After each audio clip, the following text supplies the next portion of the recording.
Irmãos, bom dia. Som. Está transmitindo já? Ainda não? Bom dia, graça e paz.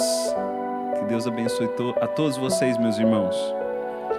Muito bom estarmos aqui na casa do Senhor, podendo buscar a presença do Senhor, louvá-lo.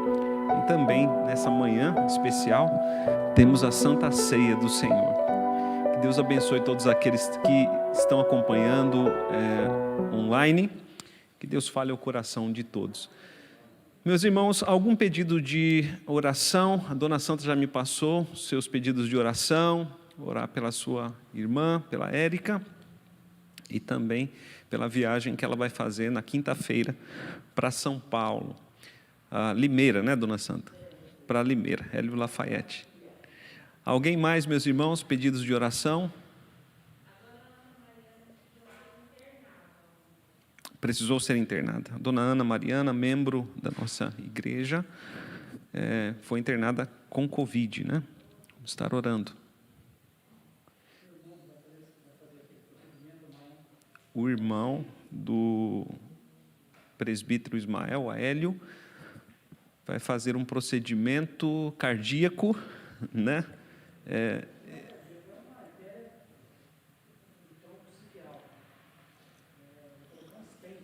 Colocar um stent numa artéria. Isso.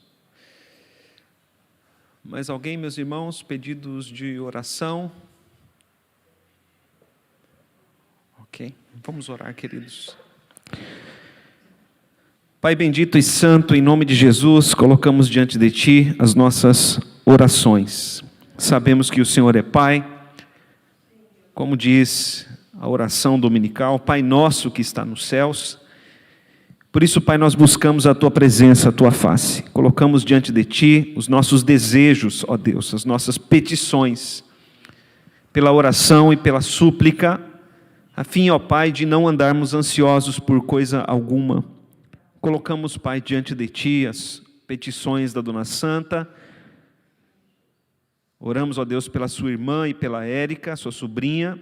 Ambas, ó Deus, lutam contra o câncer. Nós pedimos a Tua misericórdia, a Tua graça fortalecedora e a Tua graça curadora. Especialmente, Deus, para a irmã da Dona Santa, que está internada imprudente e não tem, Senhor, previsão de alta. Colocamos, Pai, também diante de Ti a viagem que a Dona Santa e o Lafayette irão fazer para Limeira. Pedimos, Pai, que o Senhor venha estar guardando na estrada, tanto na ida quanto na volta. Colocamos diante de Ti, Senhor, a Dona Ana Mariana, que está em Marília, internada ali, ó Deus. Nós pedimos a Tua misericórdia. Oramos ao Pai pedindo para que o Senhor preserve a vida dela. Pedindo, Senhor, a cura, rogamos a Deus para que ela volte para casa. E pedimos, Senhor, também a Tua graça sobre os irmãos do presbítero Ismael, a sua irmã que teve, ó Deus, complicações essa semana, ó Deus, por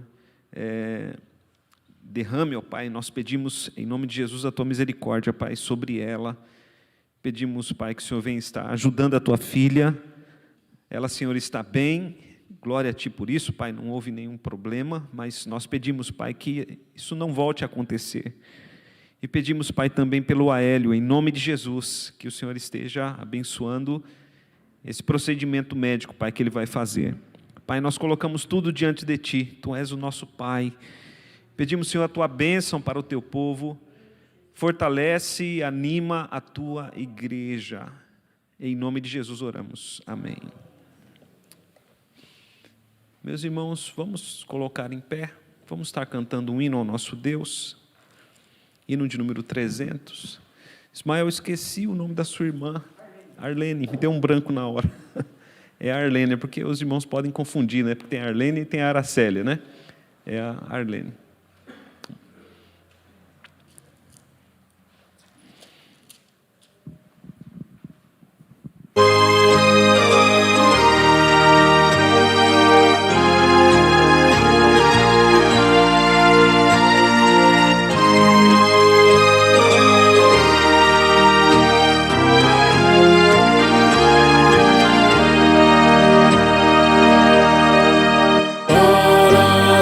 resgatar a igreja, grande preço Cristo deu. Não foi ouro nem foi prata, foi seu sangue que verteu. Grande foi o teu amor, que na cruz assim mostraste, para meus grilhões partires, tua vida não poupaste. Pois agora que sou tua, não te quero mais perder, e com gratidão servindo, quero só por ti viver. Grande foi o teu amor, que na cruz assim mostraste, para meus grilhões partires, tua vida não poupaste. Quero receber teu jugo e em teus passos caminhar. Se por ti eu sofro tudo, vou contigo em paz reinar. Grande foi o teu amor, que na cruz assim mostraste, para meus grilhões partires, tua vida não poupaste.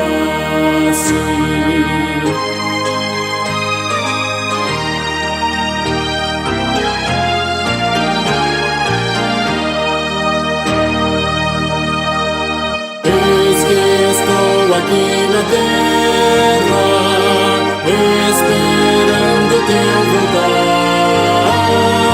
Vem buscar a tua igreja, vem Senhor e sem tardar. Grande foi o teu amor, que na cruz assim mostraste, para meus grilhões partires, tua vida não poupaste. Amém.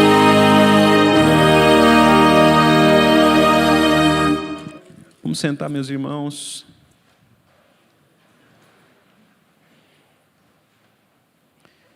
Tenho aqui, queridos, um aviso sobre dízimos e ofertas. Aqueles irmãos que desejam, dizimar e ofertar, poderão fazê-lo no final da nossa escola bíblica. Os gasofilácios estão lá no fundo. Os irmãos livremente podem dizimar e ofertar. Também alguns irmãos têm dizimado e ofertado através do Pix e outros através de transferências bancárias. As nossas contas estão, e o Pix, estão lá no nosso site e também no YouTube da igreja.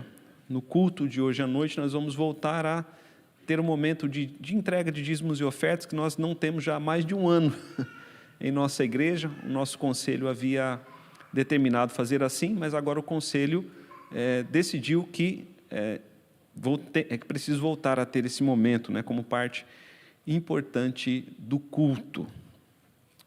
Queridos, Concílio de Jerusalém, Atos capítulo de número 15, o Concílio de Jerusalém. Esse é um dos pontos altos aqui do livro de Atos. Nós vamos estar aqui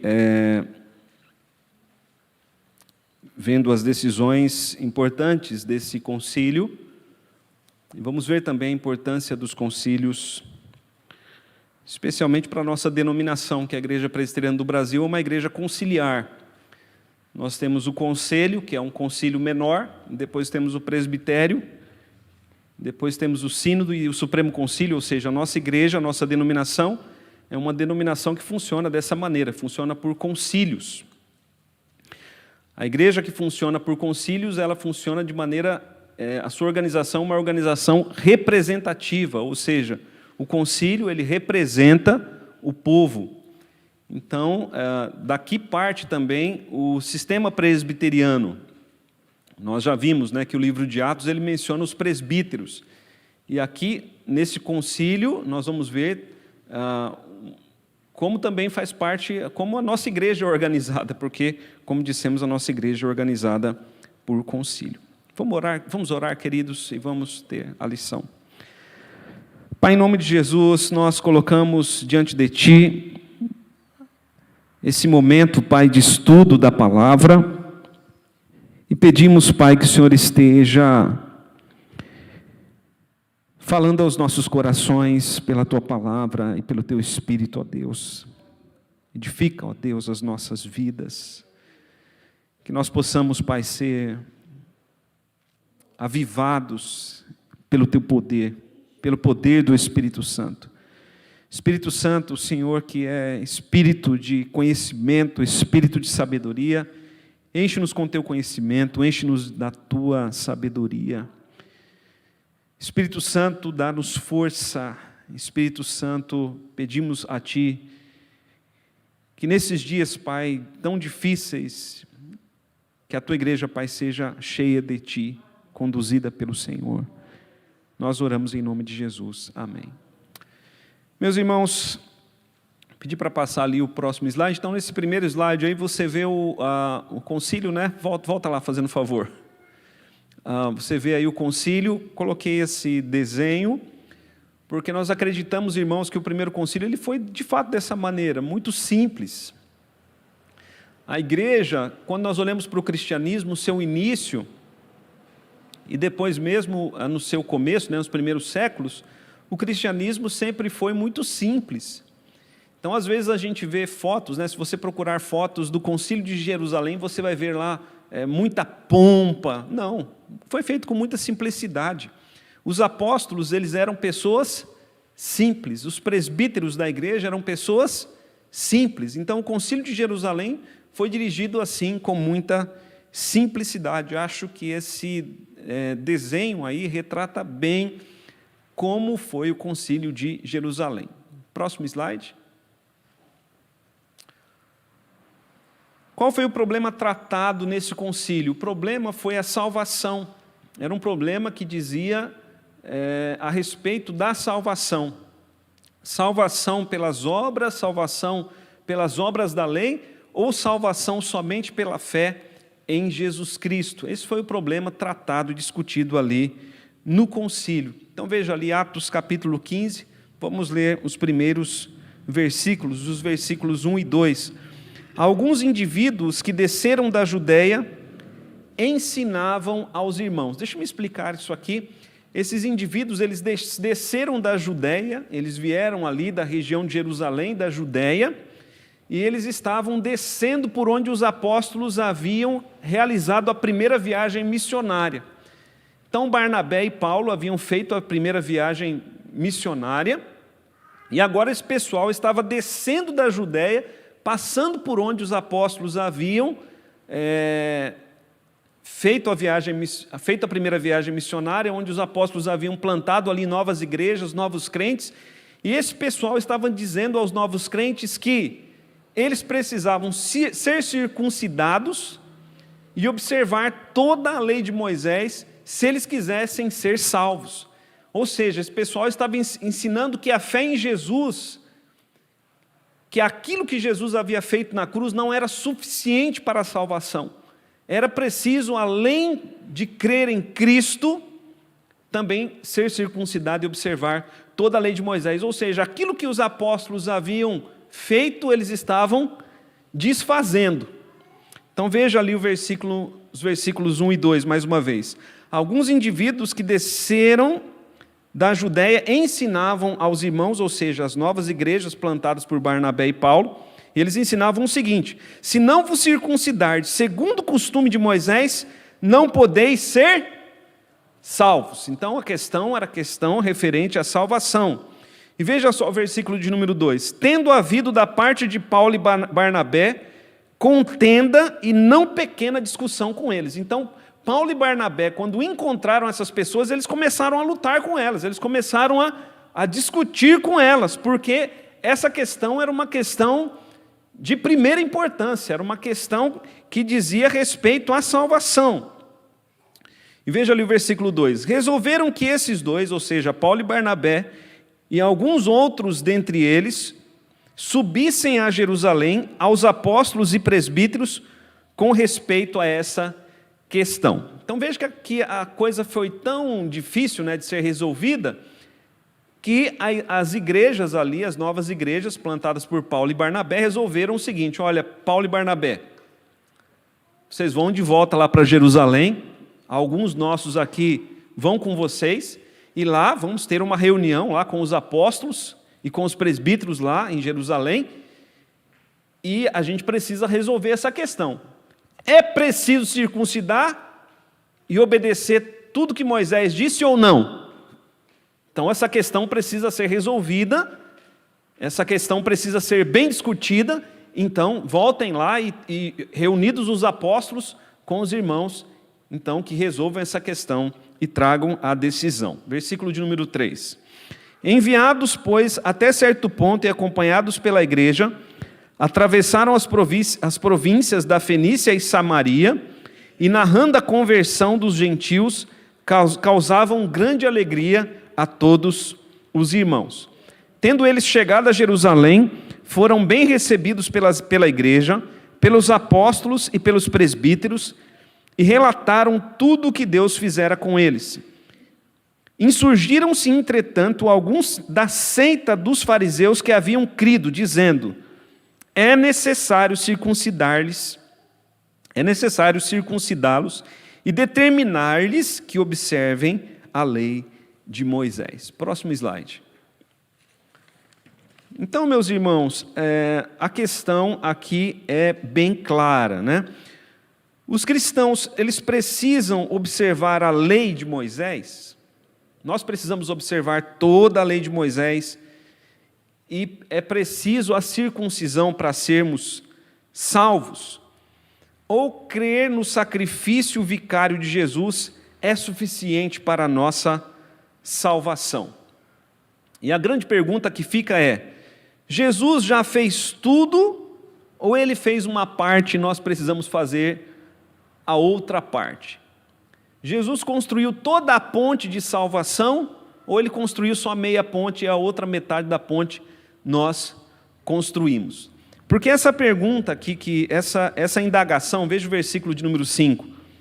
Insurgiram-se, entretanto, alguns da seita dos fariseus que se converteram, né, que haviam crido, dizendo: é necessário circuncidá-los e determinar-lhes que observem a lei de Moisés. O que esse pessoal estava dizendo aqui era o seguinte: para ser salvo, o indivíduo não basta crer em Jesus, ele precisa também se tornar judeu.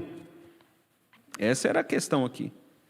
É preciso que ele se torne judeu, que ele seja batizado, creia em Jesus, mas é preciso também que ele se torne judeu, que observe toda a lei de Moisés e se circuncide. Qual era o medo dos fariseus? O medo dos fariseus era que a religião judaica deixasse de existir, acabasse o judaísmo e viesse então uma nova religião, cristianismo, que de fato o temor deles aconteceu. Mas a questão é essa: Jesus já fez tudo, ou ele fez uma parte e nós precisamos fazer a outra parte, observando toda a lei de Moisés e ainda circuncidando?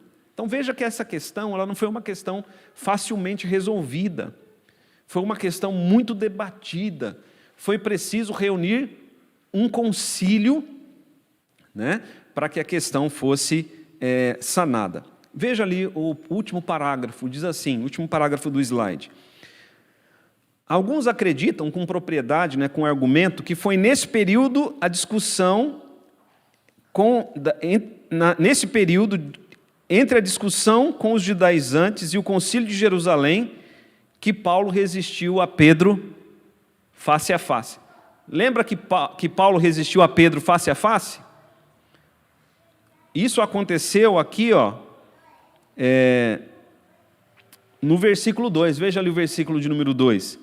tendo havido da parte de Paulo e Barnabé contenda e não pequena discussão com eles, resolveram que esses dois e outros, entre eles, subissem a Jerusalém aos apóstolos e aos presbíteros com respeito a essa questão. Então, isso foi provavelmente antes do concílio de Jerusalém, que Pedro ainda estava na dúvida, né? Será que é preciso circuncidar e observar a lei de Moisés ou não? Então, até Pedro teve dúvidas a respeito disso e precisou ser resistido por Paulo face a face. E foi nesse período também, antes do concílio de Jerusalém, que Paulo escreveu a carta aos Gálatas. E lá na carta aos Gálatas, Paulo defende que não é preciso observar a lei de Moisés, nem ser circuncidado. O que nós precisamos é depositar toda a nossa fé e esperança de salvação naquilo que Jesus Cristo fez na cruz. Meus irmãos, aquilo que Jesus fez na cruz é suficiente para a nossa salvação. Amém, queridos? Próximo slide. Então, o concílio ele se reúne e o concílio ele é dividido por sessões. Essas sessões, elas são os momentos de fala, de discussão. Então, o concílio teve aqui alguns momentos de fala, de discussão. Nós vamos falar sobre esses momentos agora. Antes, eu gostaria de perguntar se alguém tem alguma dúvida, alguma questão a ser colocada. Então, meus irmãos, a primeira sessão do concílio foi o posicionamento de Pedro. Pedro, que foi resistido por Paulo, né, face a face, sobre esse assunto. Pedro é aquele que dá o primeiro posicionamento aqui no concílio. Veja o versículo de número 6. Atos capítulo 15, versículo 6. Então se reuniram os apóstolos e os presbíteros para examinar a questão. Então veja que os apóstolos, eles não usam da sua apostolicidade para determinar a coisa, né? Para determinar o assunto, mas os apóstolos e os presbíteros aqui, ao que tudo indica, eles tiveram votos iguais. E assim são nos concílios da igreja presbiteriana. Não há apóstolos hoje, né? Mas nós temos presbíteros regentes e presbíteros docentes. Os presbíteros regentes são os presbíteros que são a sua maioria na nossa igreja, e os presbíteros docentes são os pastores. O fato é que nos concílios, pastores e presbíteros têm votos iguais. Então, é sempre um número igual de pastores e presbíteros, e eles se reúnem para examinar as questões e tomar as principais decisões. É por isso que a nossa igreja é chamada de igreja presbiteriana. Então veja, meus irmãos, ali o versículo de número 6, mais uma vez, diz, né? Então se reuniram os apóstolos e os presbíteros para examinar a questão. Versículo 7. Havendo grande debate, ou seja, a coisa não foi facilmente resolvida. Houve ali um grande debate. Pedro tomou a palavra e disse: Irmãos, vós sabeis que desde há muito Deus me escolheu dentre vós para que por meu intermédio ouvissem os gentios a palavra do evangelho e crescem.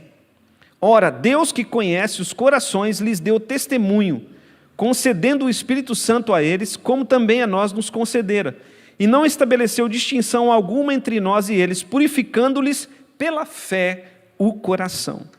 Agora, pois, por que tentais a Deus, pondo sobre a cerviz dos discípulos um jugo que nem nossos pais puderam suportar, nem nós, mas cremos que fomos salvos pela graça do Senhor Jesus, como também aqueles o foram.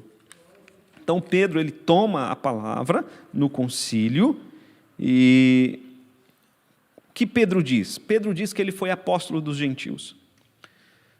A salvação dos gentios, ela começou por Pedro, ela se expandiu de maior forma por Paulo, mas ela começou por Pedro. E Pedro diz: olha, Deus me escolheu para ser apóstolo dos gentios.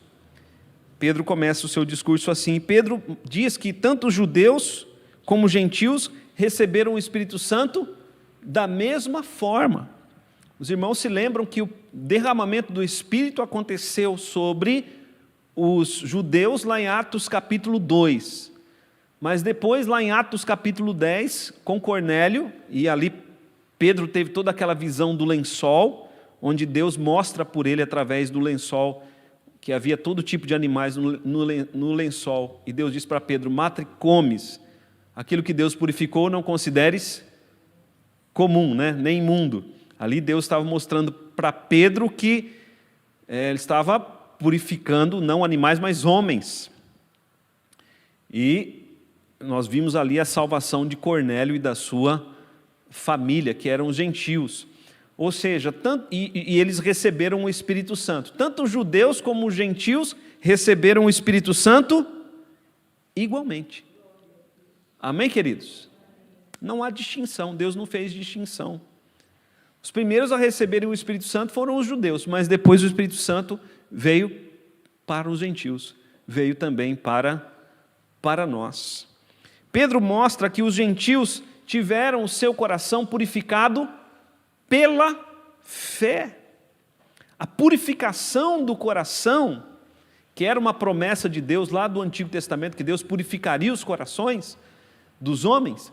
Deus purifica os nossos corações não pela obediência total à lei, nem pelos sacrifícios de animais, mas Deus purifica os nossos corações pela fé em Jesus. Que fé é essa, meus irmãos? Fé no fato de que Jesus Cristo morreu na cruz e a sua morte na cruz é plena e suficiente, eficaz para nos trazer perdão, purificação e salvação. É a fé na obra de Cristo realizada na cruz. Essa fé, quando nós olhamos para o que Cristo fez na cruz e cremos, por essa fé, Deus purifica os nossos corações.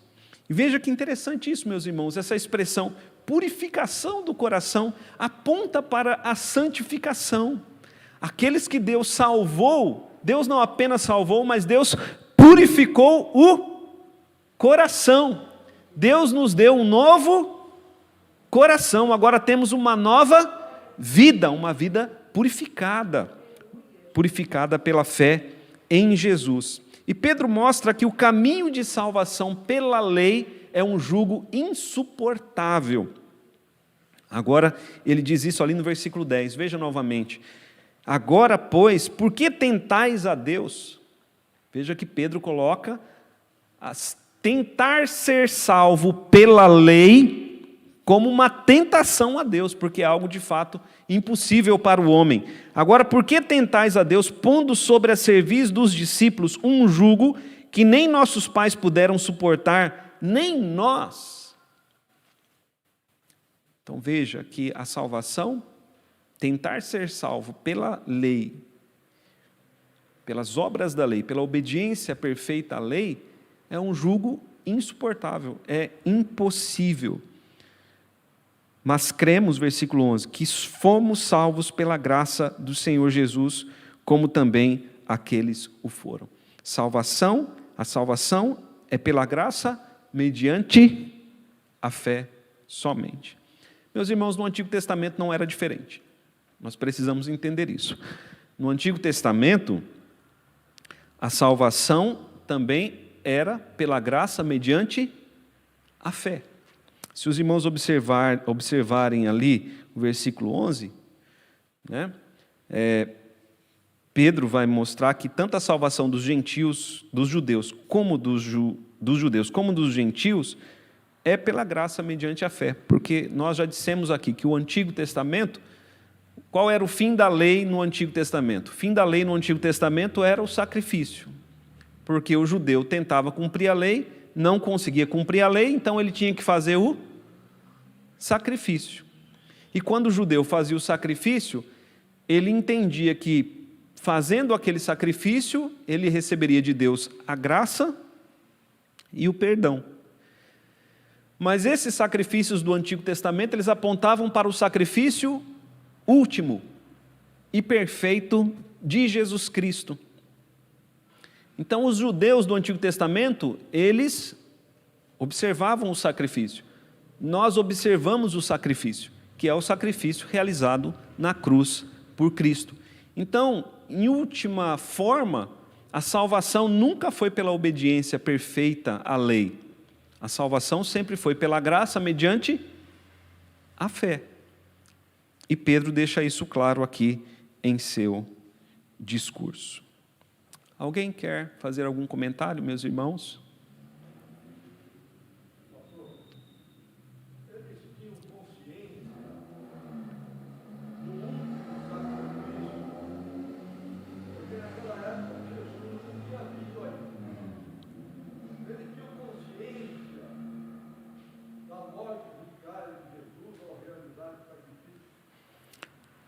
Manuel, eles tinham promessas, né? Mas eu acredito que nem todos tinham essa clara consciência.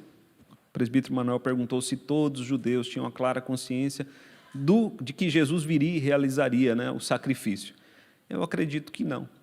Tanto que quando Jesus Cristo veio, eles rejeitaram, eles tropeçaram na pedra de tropeço. Eles não entenderam aquilo que Jesus estava fazendo, por isso eles tropeçaram na pedra de tropeço. Eles rejeitaram a justiça de Deus, procuraram estabelecer a sua própria justiça, ou seja, eles rejeitaram o caminho de salvação proposto por Deus e tentaram estabelecer o seu próprio caminho de salvação, que era a obediência perfeita pela lei. Ok, meus irmãos, próximo slide. Segunda sessão, o Tiago. Aliás, Barnabé e Paulo, né, os missionários, eles vão falar. Atos capítulo 15, versículo 12. E toda a multidão silenciou, né, depois da fala de Pedro, toda a multidão silenciou, passando a ouvir a Barnabé e a Paulo, que contavam quantos sinais e prodígios Deus fizera por meio deles entre os gentios. Então aqui nós temos somente esse versículo que traz aqui a fala de Barnabé e Paulo, mas o fato, meus irmãos, é que a palavra de Barnabé e Paulo foi uma palavra muito importante, porque eles foram para os gentios, intencionalmente, comissionados pela igreja de Antioquia, e eles pregavam ali a salvação para os gentios, e eles viram a conversão dos gentios, a alegria dos gentios. E eles viram o quanto os gentios depositaram a fé na cruz de Cristo. E eles viram como os gentios colocaram todo o seu coração e toda a sua esperança de salvação em Cristo Jesus, somente em Cristo Jesus. E eles viram também quantos milagres Deus fez entre os gentios para confirmar a sua palavra. Então, Paulo e Barnabé, o testemunho de Paulo e Barnabé aqui foi um testemunho muito importante. A palavra deles foi uma palavra muito importante aqui neste concílio, porque embora Pedro tenha começado a pregação aos gentios, Paulo e Barnabé, como nós vimos nas últimas lições, eles foram aos gentios e intencionalmente através de viagens missionárias. Então essa foi a segunda sessão do concílio. Próximo slide. A terceira sessão do concílio, o posicionamento de Tiago. Quem é esse Tiago? Esse Tiago é o Tiago, irmão de Jesus. Tiago, ele é considerado historicamente o bispo de Jerusalém e o moderador desse concílio. Então, historicamente, Tiago é aquele que estava dirigindo o concílio. O presidente do concílio, vamos dizer assim, foi Tiago. E Tiago, ele traz aqui uma palavra decisiva, a palavra mais importante do concílio foi a palavra de Tiago. Veja ali a partir do versículo de número 13. Então falou Pedro, falou Barnabé, falaram Barnabé e Paulo, e agora fala Tiago. Depois que eles terminaram, falou Tiago, dizendo: irmãos, atentai nas minhas palavras. Expôs Simão como Deus primeiramente visitou os gentios a fim de constituir dentre eles um povo para o seu nome. Agora repare, irmãos, ao discurso de Tiago. Tiago ele vai fazer um discurso que tem uma linha interessante. Tiago diz aqui que Deus está formando um povo dentre os gentios.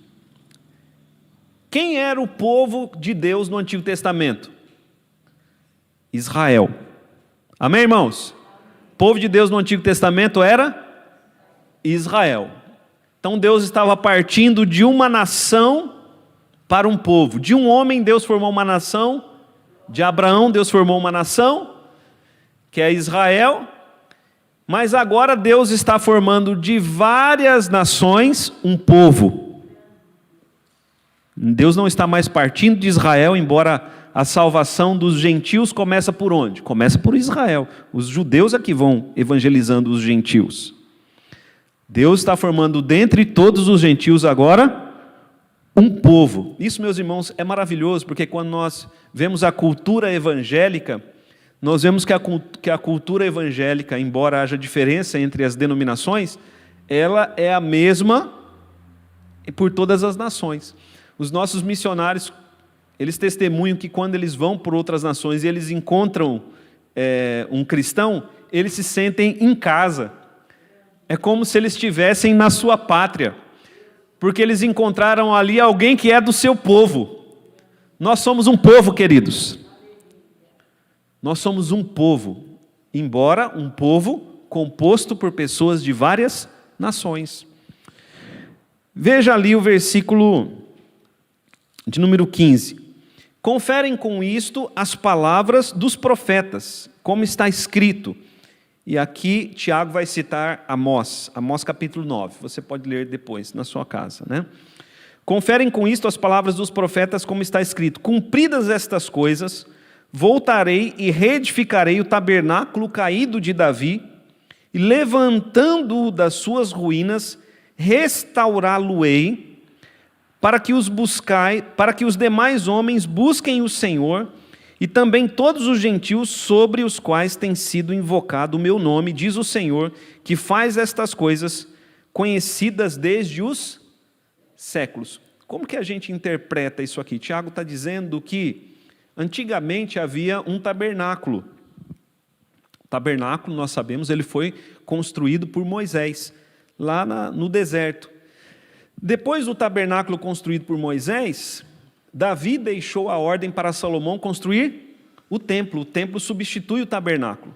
Mas Deus está dizendo aqui que ele vai construir um tabernáculo, não feito mais por pedras, mas um tabernáculo que será formado por um povo.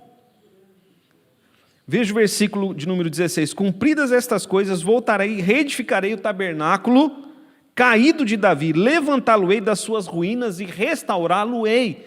Agora esse tabernáculo é formado por pessoas. Esse tabernáculo é formado por pessoas de todas as nações. E aí nós vemos aqueles conceitos que eu falei a respeito de igreja. Por um lado, nós temos a igreja, que é a igreja organizada.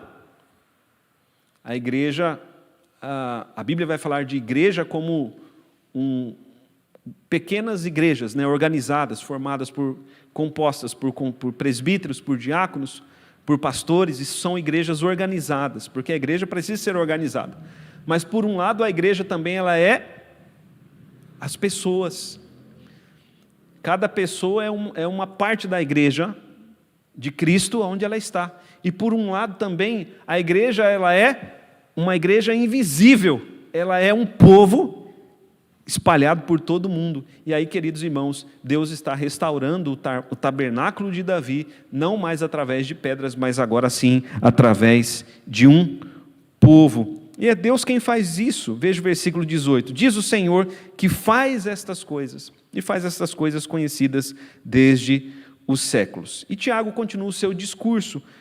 Pelo que julgo eu, não devemos perturbar aqueles que dentre os gentios se convertem a Deus, mas escrever-lhes que se abstenham das contaminações dos ídolos, bem como das relações sexuais ilícitas, da carne de animais sufocados e do sangue.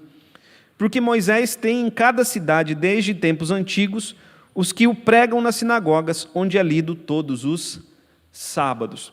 Veja só o que Tiago diz aqui. Ele diz que os crentes, os gentios, os gentios que agora são crentes, aqueles que se converteram a Deus, eles não devem ser perturbados. Perturbados em que sentido? No sentido de que deve ser imposto sobre eles a observar toda a lei de Moisés e a circuncisão. Então, Tiago diz, olha, não façamos isso, não vamos ordenar que os novos convertidos observem toda a lei de Moisés. Porque, meus irmãos, se a gente tivesse que observar toda a lei de Moisés, nós teríamos que nos tornar judeus. E aí nós teríamos que observar vários ritos, abluções e muitas coisas que não fazemos porque não faz parte da nossa fé em Cristo. E porque são coisas que Cristo já cumpriu na cruz. Mas veja o que Tiago diz. Tiago, ele diz aqui, olha, é necessário escrever que se abstenham das contaminações aos ídolos, ou das coisas sacrificadas aos ídolos. Um cristão, Tiago está dizendo, um cristão, ele não pode ser um idólatra. Um cristão não pode se envolver com idolatrias. Isso seria também um grande escândalo para os irmãos judeus. Então Tiago diz, olha, os cristãos não devem se envolver com nenhuma forma de idolatria, nem com relações sexuais ilícitas. O que são relações sexuais ilícitas? Nós sabemos, meus irmãos, que são relações sexuais ilícitas, mas imagine que no Império Romano, as relações sexuais ilícitas, elas eram coisas comuns. Havia muita prostituição, adultério, homossexualismo, tudo aquilo que nós espantamos hoje dizendo, puxa, o mundo está perdido, né? O mundo daquela época era um mundo perdido, muito mais perdido que o nosso mundo hoje. Então, as relações sexuais ilícitas eram coisas muito comuns naquela época. E quem refreou isso, quem refreou as relações sexuais ilícitas e trouxe a família como família cristã, foi o cristianismo, porque o cristianismo ele foi crescendo no Império Romano, até que o Império Romano, em sua maioria, se tornou cristão. E aí, os costumes cristãos foram estabelecidos, os costumes pagãos foram deixados e os costumes cristãos foram estabelecidos, porque os cristãos eles viviam de fato a sua fé.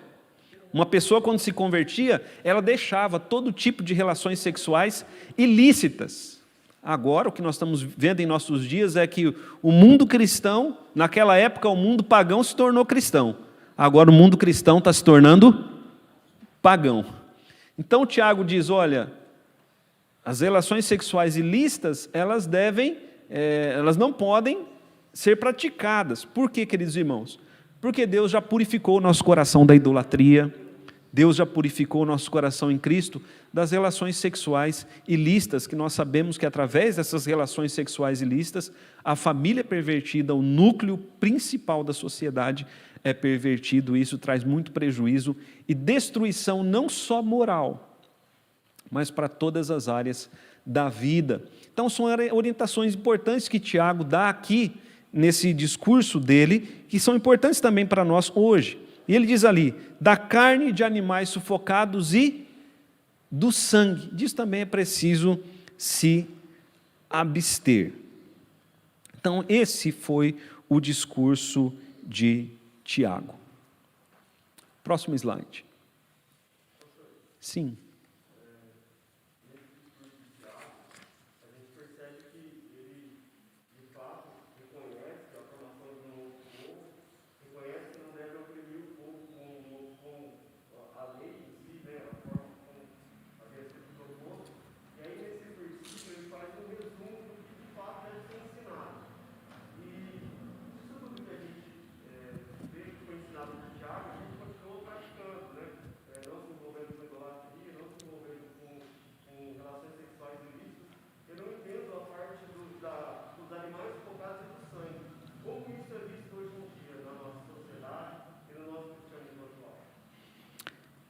Tá, como isso é lícito, né? Como isso é visto. Fiquei pensando. Tá. Como isso a gente interpreta hoje, né? Essas recomendações de Tiago aqui, elas foram dadas primeiramente, todas elas, para quê? Porque havia um tipo de relacionamento, estava havendo uma mistura entre judeus e gentios. Judeus e gentios estavam formando um só povo. Quando nós olhamos lá para Efésios, Paulo vai falar um pouquinho sobre isso, né? Em Romanos também. Mas o que acontece é que agora, o que Tiago quer evitar é que os gentios causem grande escândalo aos judeus. Porque para o judeu é um grande escândalo a idolatria, o relacionamento sexual ilícito e também a carne de animais sufocados, né? E o sangue.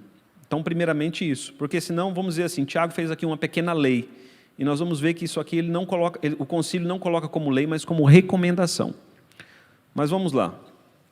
Pensando na lei, né, como isso é visto hoje, eu particularmente acho que a gente deve evitar todas essas coisas.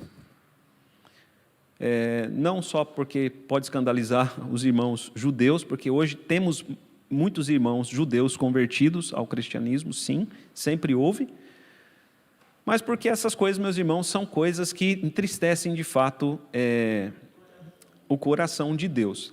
E a nossa relação com a lei, não é que os apóstolos estão, por exemplo, relaxando a lei, não é que os apóstolos estão dizendo assim, olha, não precisa observar a lei, tá? Só ter a fé em Jesus. Não é que eles estão dizendo isso. Quando a gente olha para o Novo Testamento como um todo, a gente entende bem a decisão dos apóstolos aqui. A decisão deles é que nós não devemos observar a lei como caminho de salvação. Porque a questão é essa aqui. A questão colocada para os judeus é, se vocês quiserem ser salvos, além da fé em Jesus, vocês precisam também fazer isso. Então, como nós vemos a lei, como nós olhamos, por exemplo, para os mandamentos que Moisés deu, especialmente os 10, Cristo também trouxe lá um tipo de lei no Sermão do Monte, que é a mesma lei de Moisés, mas com uma nova roupagem, né? Uma roupagem mais expandida. Como nós devemos observar a lei? Nós devemos observar a lei da seguinte maneira: a lei nos mostra o caráter de Deus, ela nos mostra a vontade de Deus, aquilo que Deus requer de nós, ela nos mostra um caminho de perfeição, ainda que trilhar por esse caminho de perfeição é o problema, né? A gente não consegue. Ela nos mostra um caminho de perfeição, a lei é boa, é perfeita, é agradável, ou seja, o cristão, ele deve sim procurar observar a lei. Quando nós olhamos para a nossa confissão de fé, nós vemos lá o que Deus requer de nós. E lá tem a lei, né, colocada lá, mas não como caminho de salvação. Nós obedecemos a lei, procuramos obedecer a lei, nos entristecemos quando quebramos a lei, porque entristecemos a Deus. Vemos que não refletimos o caráter de Deus quando quebramos a lei, mas como caminho de salvação para nós, não. O único caminho de salvação é a graça e a fé em Jesus Cristo. Mas nós vemos, Ricardo, né, carne de animais sufocados e o sangue. Eu particularmente não tenho muito contato com isso. Eu gosto de me abster de algumas coisas por uma questão pessoal, né? E eu não gosto dessas coisas aqui. Eu não gosto nem muito de carne de porco. Às vezes eu como. E como lá um baconzinho, né? Porque é gostoso o bacon. Mas, às vezes eu prefiro me abster. Porque eu sei que não é uma carne saudável. Embora eu sei que a lei em relação à carne de porco não foi dada porque a carne não é saudável. E sim para mostrar uma questão de impureza. Porque o porco ele é um animal imundo. E Deus quer mostrar ali com essa lei que tudo que é imundo não deve se aproximar do seu templo, da sua presença.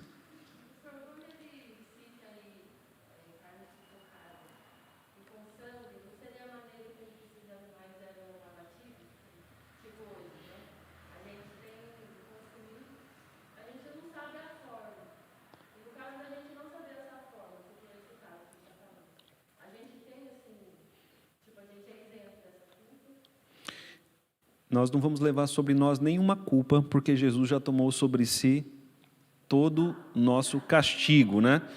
Eu entendo que aqui que a carne de animais sufocados e o sangue, isso também fazia parte do culto pagão. Então, como nós vemos hoje aí cultos, né, a idolatria, né, algumas festas de idolatria, isso também fazia parte de idolatrias. Não era só uma questão cultural. Mas eu vejo, eu não sei, acho que hoje os nossos frigoríficos, eles não sufocam os animais, né, para matá-los. Eu acho que o sangue é derramado, sim. É tudo sangrado. Talvez não como deveria, plenamente, mas eu acredito que é tudo sangrado por uma questão do Ministério da Saúde, né? E não por eles em si, pela vontade deles. Não sei se deixei claro as questões, presbítero Manuel. Quero falar uma coisa prática aqui, que talvez seja para nós entender o que o Ricardo perguntou. Antes da nossa conversão, a gente tinha um costume no sítio, como tem até hoje. Como é que a mãe matava o frango? Estrangular, né? Algumas, né? Então eu entendo que aí é o sufoco. Por exemplo, aí estabelece o sangue. O Velho Testamento diz que a vida está no sangue. Nós fazíamos o chouriço do sangue do porco. Comíamos antes. Depois da gente conhecer, não fizemos mais isso. Porque é o sangue, está comendo o sangue. Sim, não é bom, né? Não é conveniente fazer isso. Sim. Eu entendo dessa maneira. Sim, o presbítero Manuel está trazendo a sua experiência aqui, da sua época, né? Quando ele morava no sítio, que os frangos, né, eram estrangulados e o pessoal fazia ali chouriço com a carne do sangue do porco, né?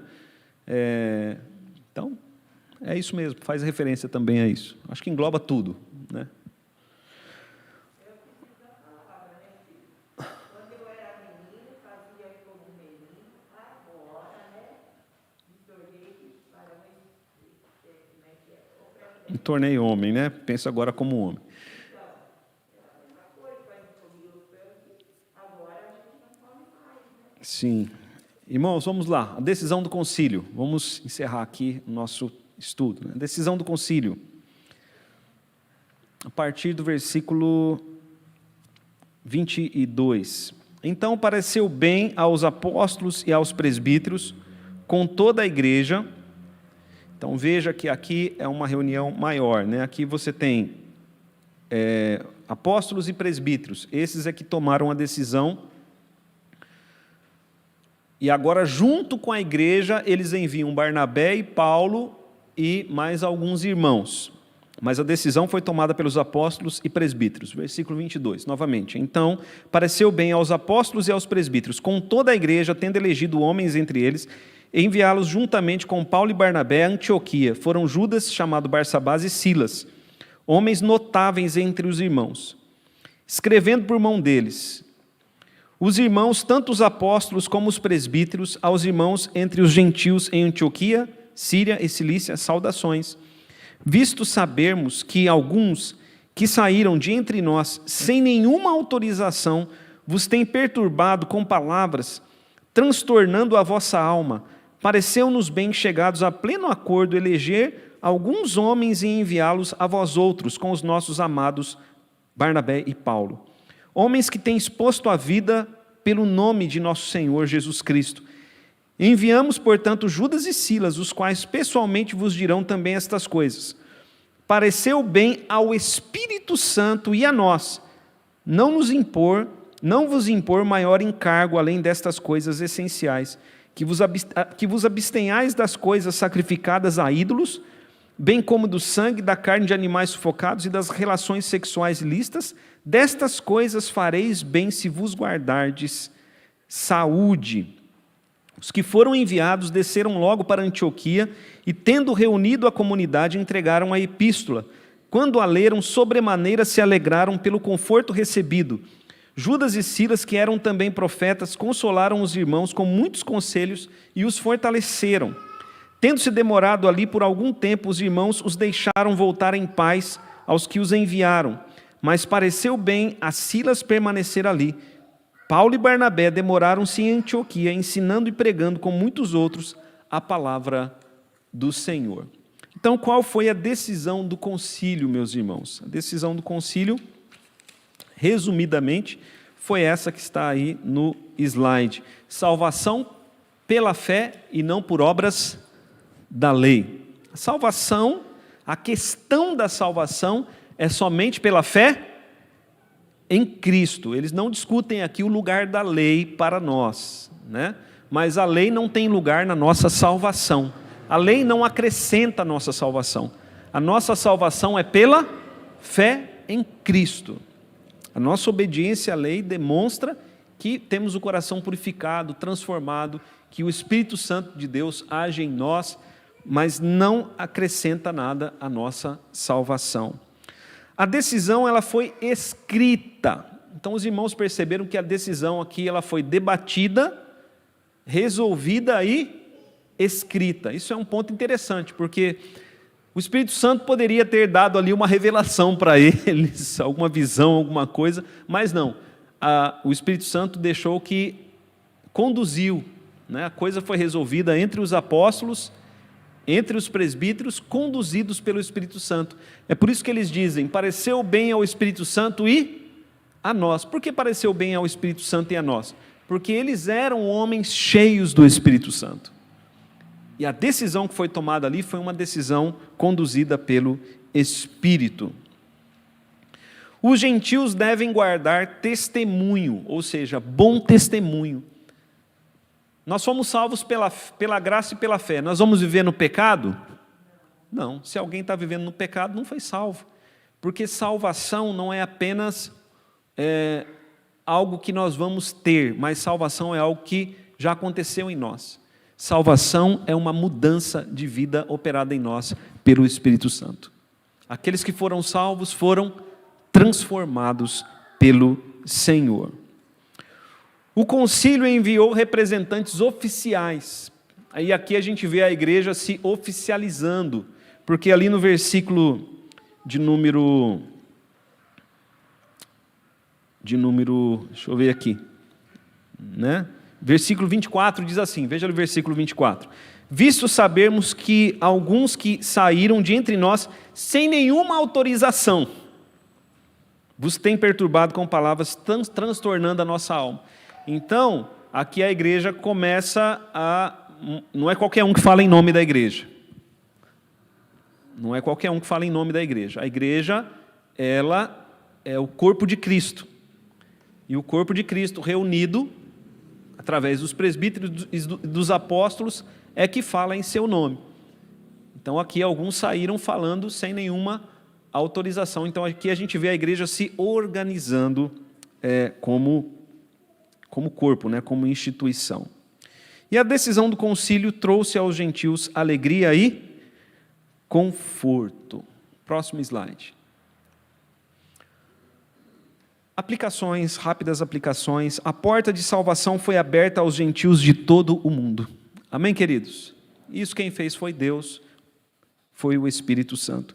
Não há diferença entre judeus e gentios. O caminho de salvação é o mesmo para ambos. A graça e a fé em Jesus. E veja só que interessante, do mesmo jeito que o evangelho é pregado para nós, o evangelho também é pregado para os judeus. É o mesmo evangelho. E quando a gente vai para Israel, eu tive a oportunidade de ir e a gente encontra lá um judeu convertido, é graça e paz, irmão.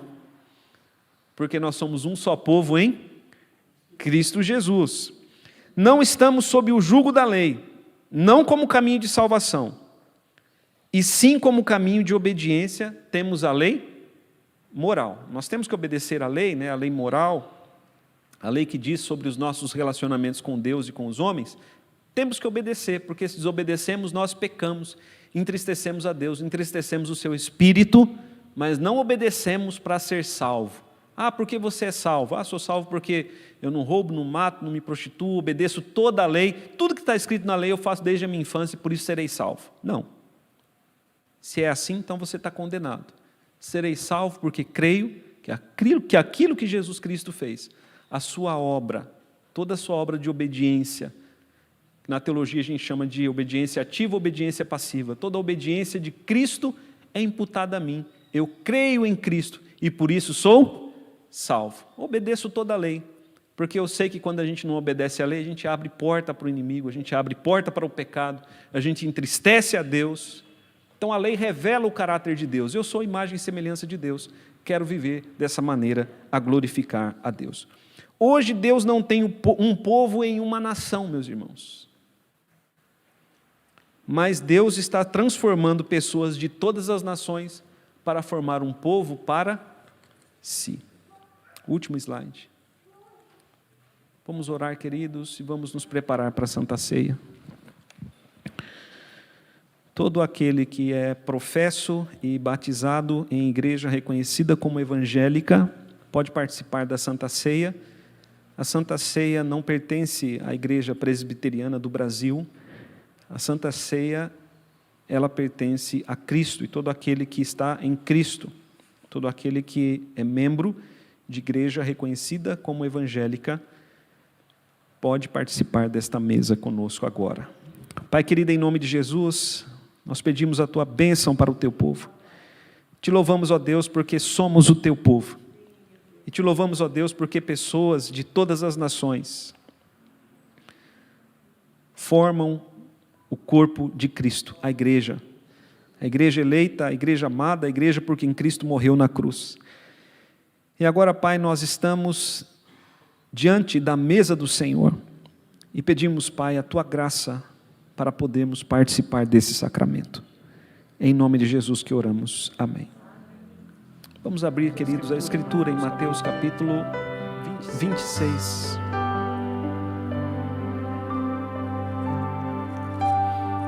Mateus capítulo 26, versos 26 a 30.